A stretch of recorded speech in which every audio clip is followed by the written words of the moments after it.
500 contra 50.000. No ejércitos, no pueblos, sino la masa de cuerpos exhaustos apretados en el barro helado de la Galia. Abajo los romanos, sobre ellos un mar de galos furiosos. Livio escribió que el ruido del asedio recordaba el estruendo de un cielo que se desploma. Pero incluso en este infierno, entre gritos, humo y el tintineo del hierro, se erguía una geometría ideal, la tortuga romana.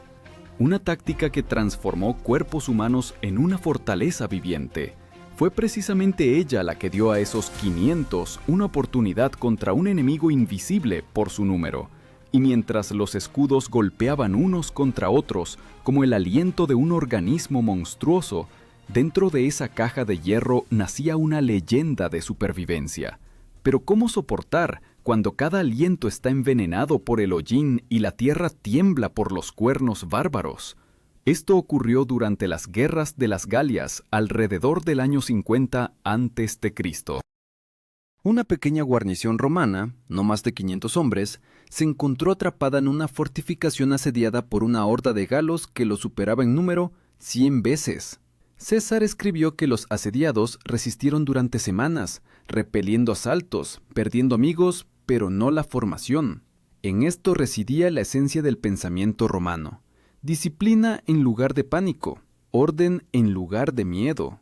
Su defensa fue la testudo. Así se llamaba la formación en la que los legionarios se cubrían con sus escudos por todos los lados y por encima, creando un caparazón de madera y bronce. Este escudo se llamaba scutum, pesado, ovalado, con un peso de unos 10 kilogramos y una superficie curvada que repelía los golpes de piedras y flechas. En tal formación los romanos podían moverse incluso bajo una lluvia de lanzas, lenta pero inexorablemente, como la propia voluntad del imperio. La imagen de esta tortuga asombra la imaginación. Imaginen el estrecho patio de un fuerte, sobre el cual cae una lluvia interminable de flechas, el estruendo de los tambores, los gritos de las mujeres tras los muros, el relincho de los caballos. Y en medio de todo esto, el movimiento rítmico de un bloque cuadrado, donde cada espalda sabe que no puede flaquear. Desde arriba, granizo, al frente, la muerte, pero ninguno huye. No son personas, son un mecanismo de aliento y acero. Las excavaciones arqueológicas en los emplazamientos de los antiguos campamentos muestran cuán meticulosamente se planificaban tales puntos defensivos, plataformas de piedra, rastros de hogueras, puntas de flecha de hierro, testigos mudos de aquellos días en que la propia tierra parecía temblar por la tensión de la voluntad humana. Los galos intentaban incendiar las fortificaciones, destruir los muros con arietes, pero los romanos sabían: en el pánico se perece, en el orden se sobrevive. Y mientras los bárbaros se desataban afuera, dentro de la fortaleza hervía el silencio de la disciplina. Los sonidos de martillos reparando armaduras y los golpes sordos en las tortas de pan hechas de harina y ceniza. Comían un puñado de grano al día, dormían sin quitarse los cascos, cambiaban los centinelas cada 2 horas. Cada legionario conocía su lugar y el de los demás. Cada orden pasaba por la cadena de centuriones, veteranos cuyos cuerpos eran un mapa de viejas guerras. Uno de esos centuriones, según César, dijo antes del asalto: «Mantened los escudos por encima de vuestras cabezas, pero el corazón por encima del miedo». Y sin embargo, la pregunta principal no es cómo resistieron, sino por qué no se rindieron. Pues el enemigo era 100 veces más fuerte, los muros crujían, el fuego devoraba las provisiones. ¿Qué obligó a estos hombres a quedarse? ¿Miedo a la deshonra? ¿Fe en Roma? O algo más antiguo, el deseo de demostrar que el orden humano puede vencer el caos de la naturaleza. El sol se ponía en el humo sangriento, los galos preparaban nuevas escaleras y sobre el fuerte ya revoloteaban los cuervos. En ese instante los romanos sabían: la noche sería larga. Y fue precisamente en esa noche cuando nacería la leyenda de la defensa más tenaz de todas las que conoció la Galia.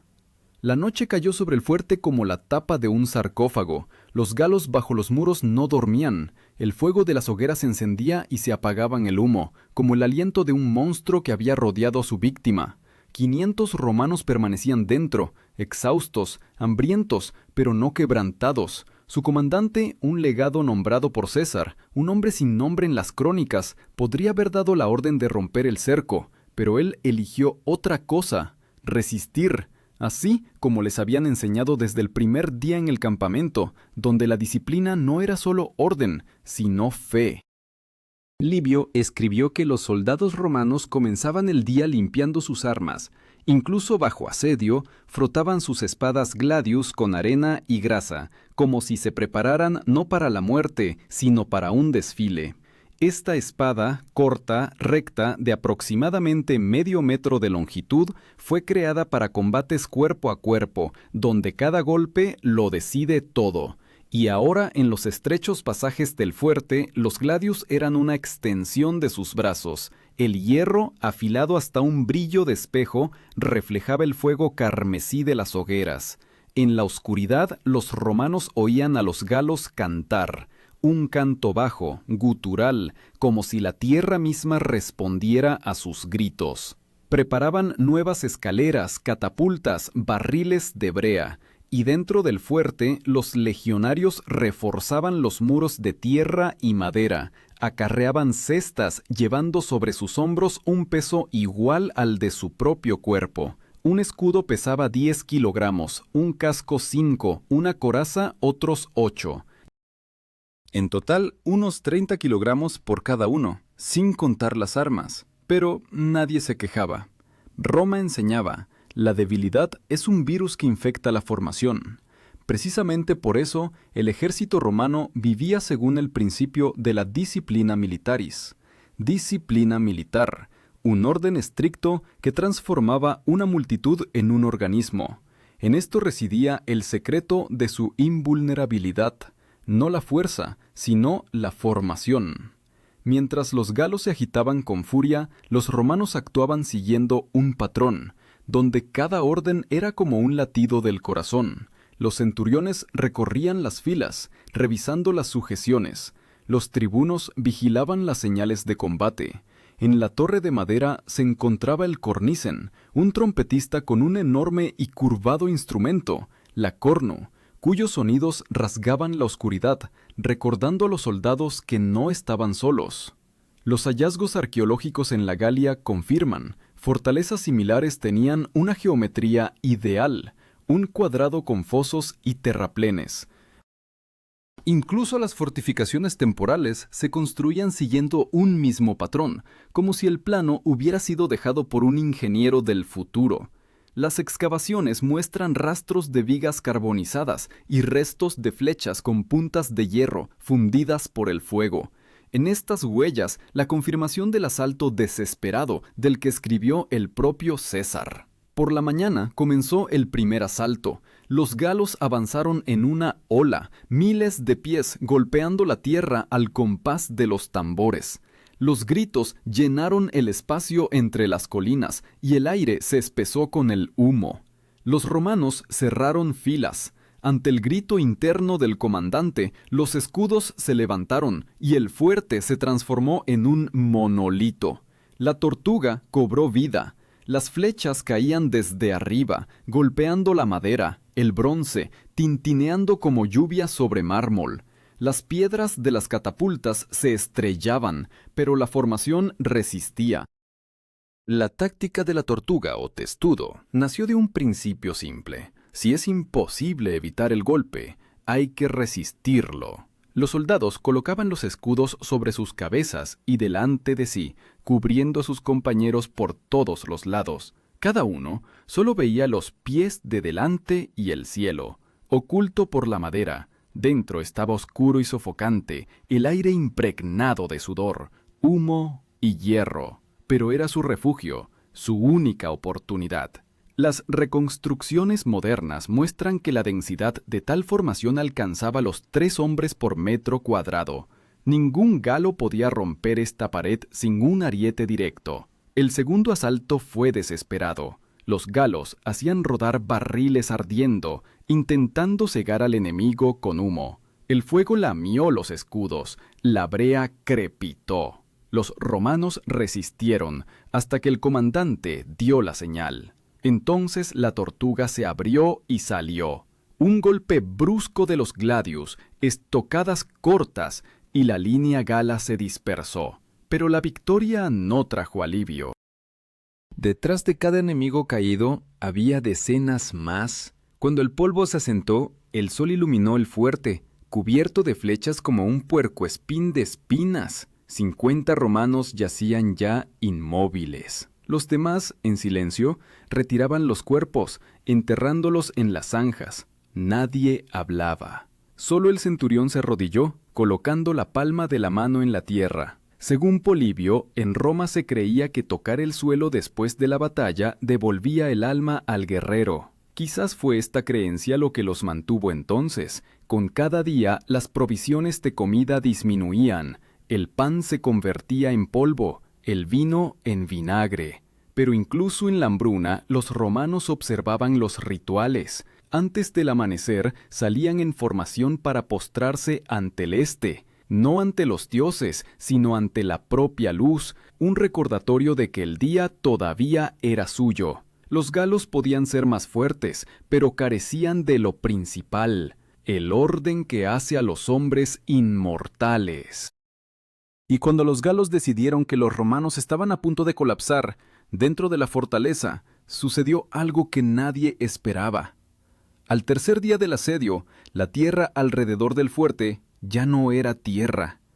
Era una costra de ceniza compacta, empapada en sangre y grasa.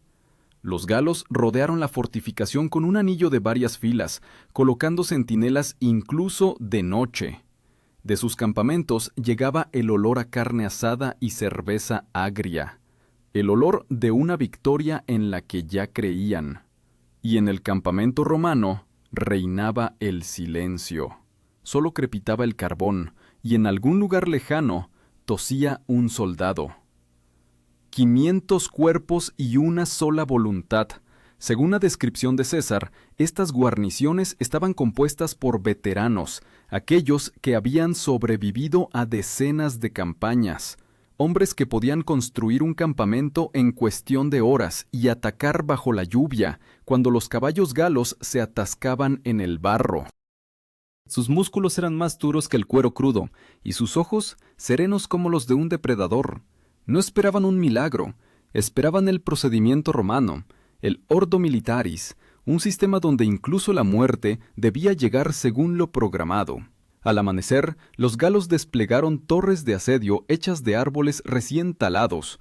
A causa de la humedad, humeaban y crujían, pero avanzaban. En respuesta, los romanos encendieron antorchas de brea y las arrojaron contra las máquinas de asedio. El aire se llenó de un rugido, como si el bosque mismo se hubiera levantado contra los galos.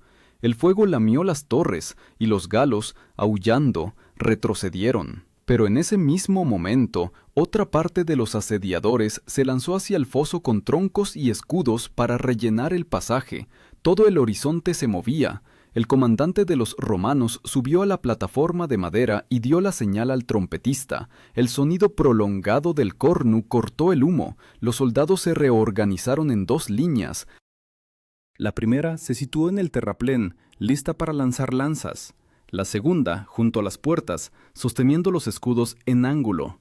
Esta formación se llamaba triplex acies, el triple orden, estándar de las legiones romanas, que permitía reaccionar a cualquier brecha, incluso bajo asedio, donde apenas había espacio para moverse, mantenían una geometría de formación ideal.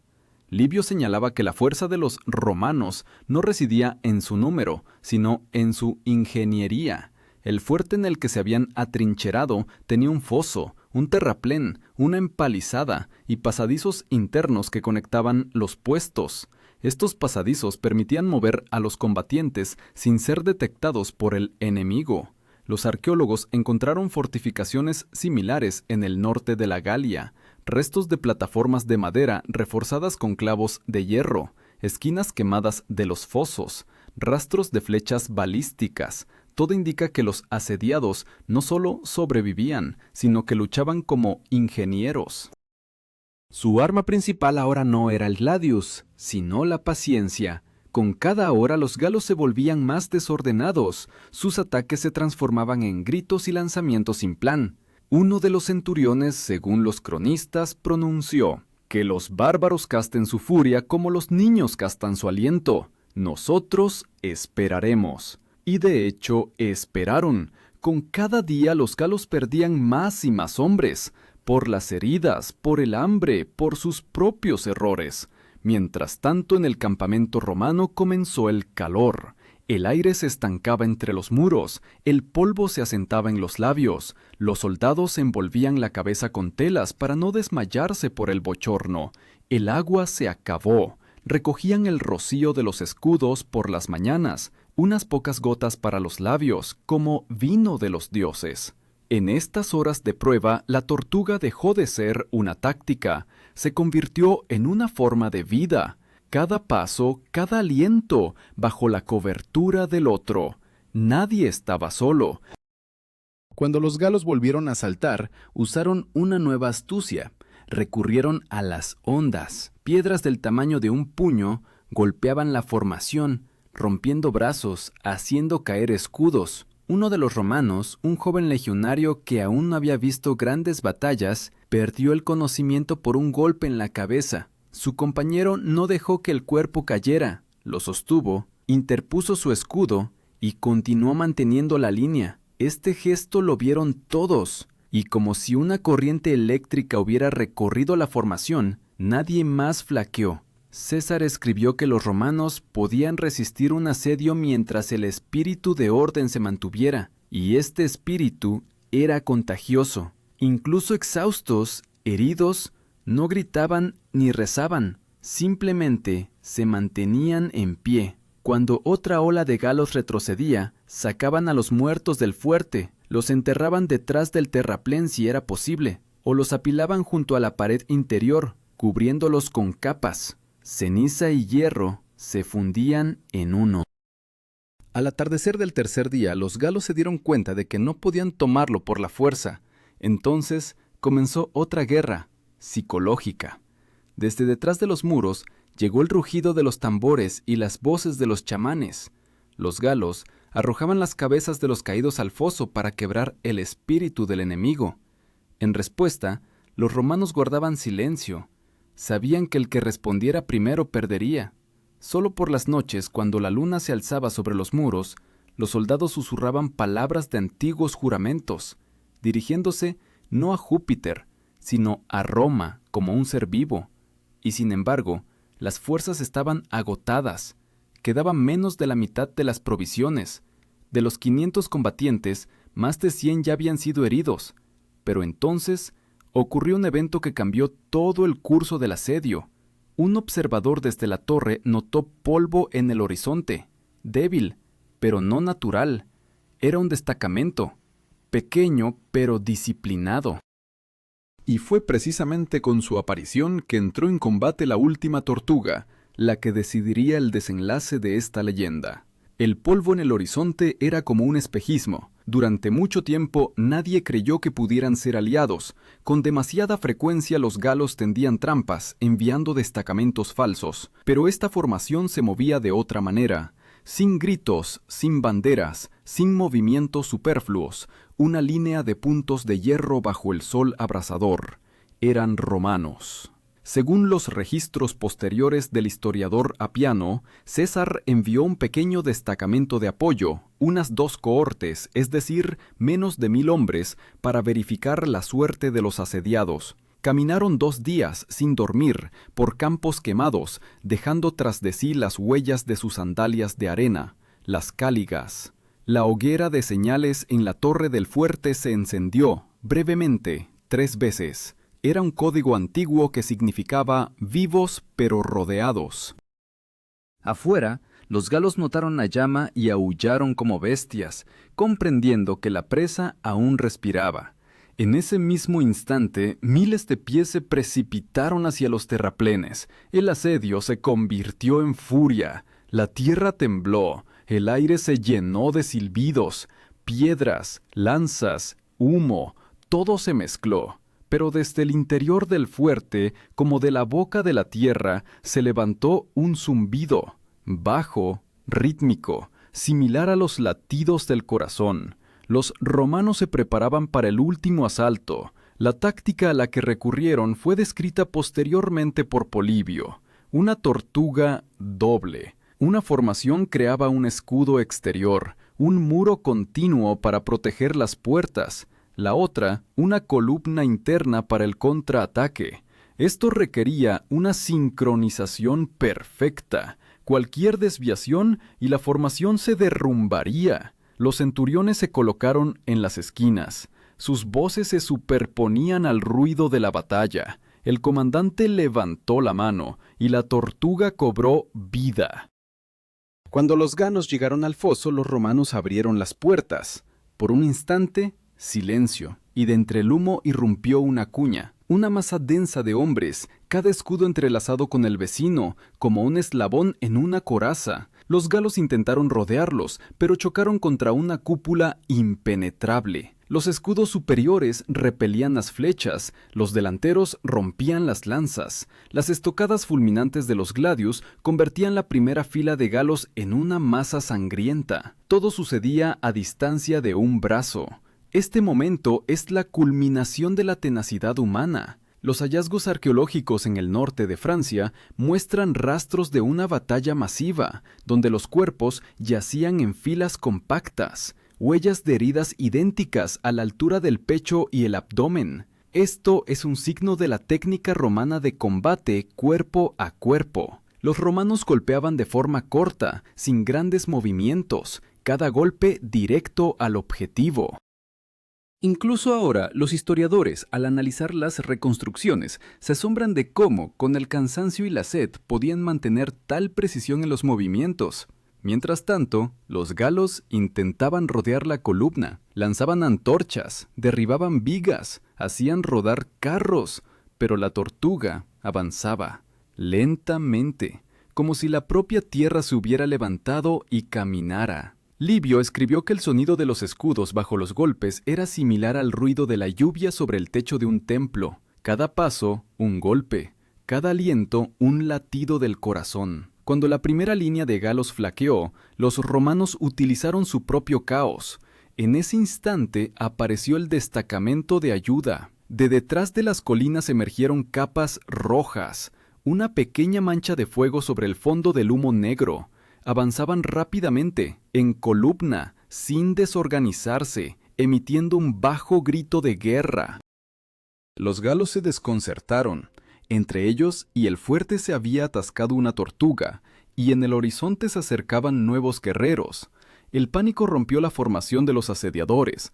Algunos corrieron hacia el campamento, otros intentaron abrirse paso hacia los romanos. El centurión del fuerte comprendió que era la única oportunidad. Levantó la mano, y la trompeta cornu dio la señal, corta y aguda, que significaba adelante. La tortuga se dividió en dos mitades, como una concha que se abre. Los soldados se lanzaron hacia adelante. El metal tintineaba, los cuerpos chocaban, la tierra temblaba. Los galos retrocedían, pero eran demasiados. Entonces los romanos aplicaron una antigua formación de carga, el cerdo, o cuneus. Era una cuña que abría la formación enemiga como un cuchillo la tela. Los de delante avanzaban con los escudos sobre la cabeza, los de atrás empujaban con toda la masa. Los reconstructores modernos señalan, la fuerza de tal cuña podía romper incluso a un enemigo numéricamente superior si éste estaba desorganizado. Los galos no esperaban tal determinación. En sus filas comenzó el caos. Gritos, colisiones, humo de las torres ardiendo. Los romanos, exhaustos pero impecablemente coordinados, rompieron el cerco. Apiano escribió que ese día sobrevivió menos de un tercio de los asediados, pero sacaron el estandarte del fuerte, el águila, símbolo de la legión. No era solo un trozo de metal en un asta. Para los romanos, la áquila era el alma de la unidad. Perder el águila significaba perder el honor. Por eso, cuando uno de los legionarios, mortalmente herido, vio caer el estandarte, lo levantó, sosteniéndolo con ambas manos, hasta que murió de pie. Su cuerpo fue encontrado después, con la espalda recta. Los arqueólogos llaman a tales posturas soldados en el momento de la resistencia. Cuando la conexión de las dos cohortes logró irrumpir en el fuerte, los galos huyeron. El humo se extendía sobre el campo, mezclándose con el olor a sangre y brea. Los romanos no persiguieron, se quedaron de pie, observando cómo el enemigo se disolvía en el bosque. Su respiración era pesada, sus manos temblaban, pero la formación aún se mantenía. Incluso en la victoria, seguían siendo una figura de orden en medio del caos. Y luego, silencio. Solo el crujido de la madera carbonizada y el jadeo de los que sobrevivieron. De 500 quedaban poco más de 100, pero la leyenda había nacido. Los galos vieron cómo una tortuga salió del fuego y no se quemó. Y desde entonces el nombre de Roma dejó de sonar como una ciudad para convertirse en una sentencia para todos aquellos que confiaban en la furia en lugar de la disciplina. Cuando el sol se alzó sobre el campo, reflejándose en los cascos, los romanos permanecieron inmóviles. No celebraban. Simplemente existían, demostrando que el orden es capaz de sobrevivir a la muerte. Y fue precisamente en ese instante cuando la táctica de la tortuga dejó de ser una técnica de guerra. Se convirtió en un símbolo de Roma, un imperio que avanza lenta pero inexorablemente, mientras todo lo demás se derrumba a su alrededor. Después de la batalla, el campo parecía un mar muerto de metal. Escudos, lanzas, cascos, cuerpos, todo mezclado en un enorme cementerio de la voluntad humana. Los galos se retiraron, dejando atrás hogueras humeantes y miles de muertos.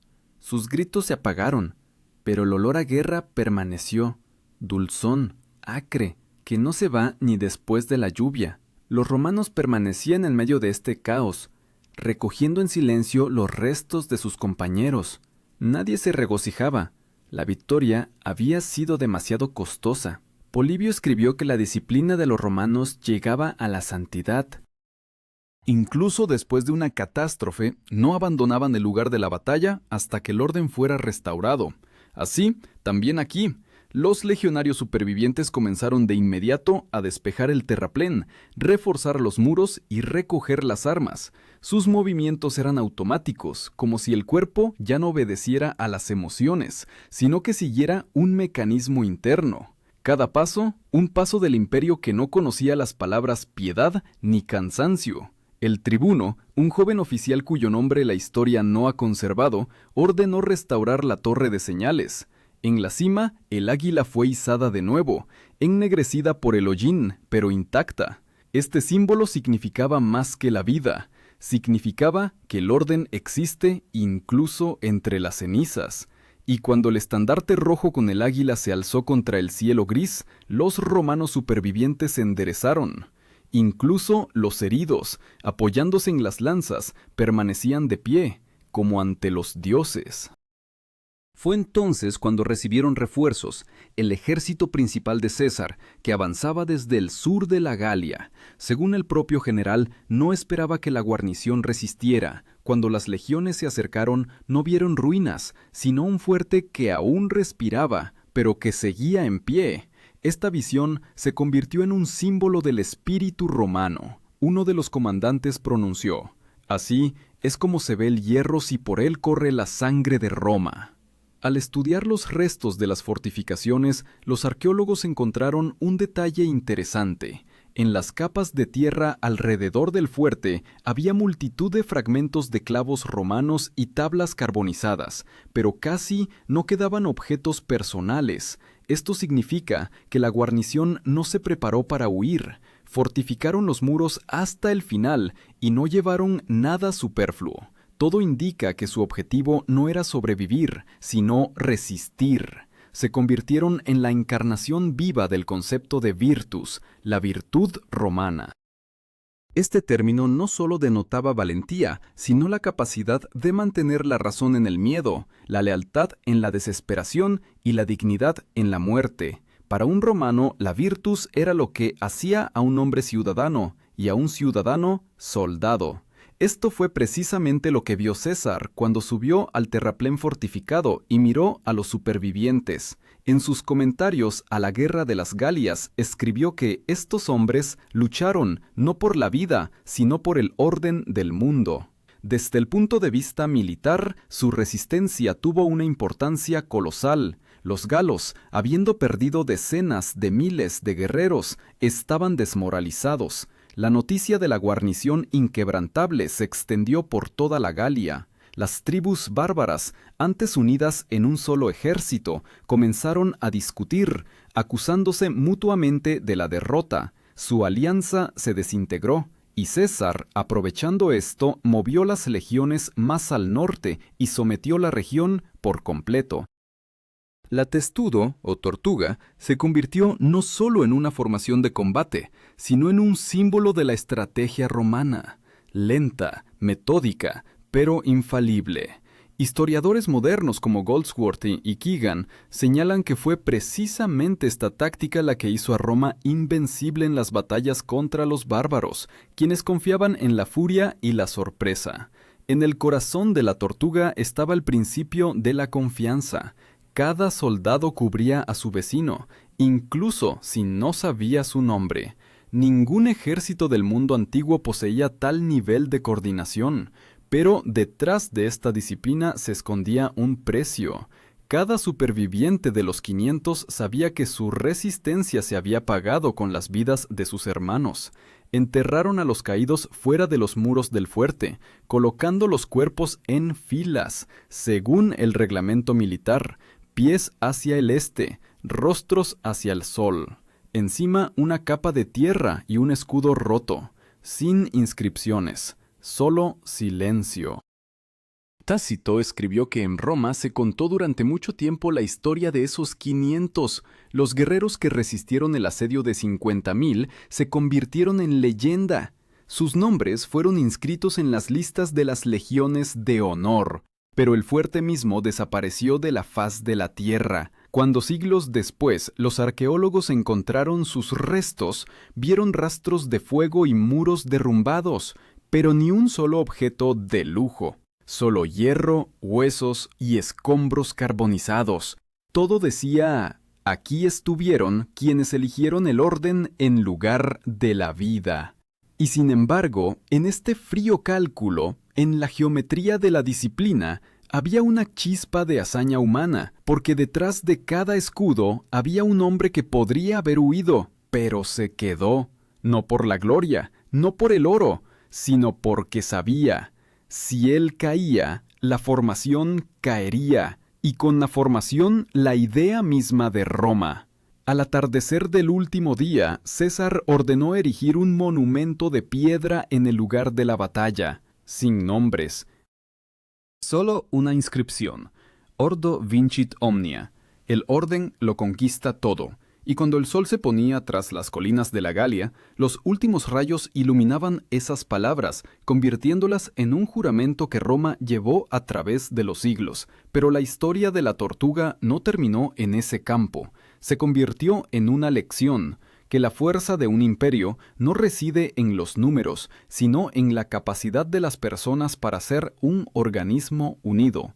Y un día, siglos después, este mismo principio regresaría, en otro lugar, en otra época, cuando de nuevo hubiera que responder a la misma pregunta: ¿qué es más fuerte, el caos de la multitud o el orden del espíritu?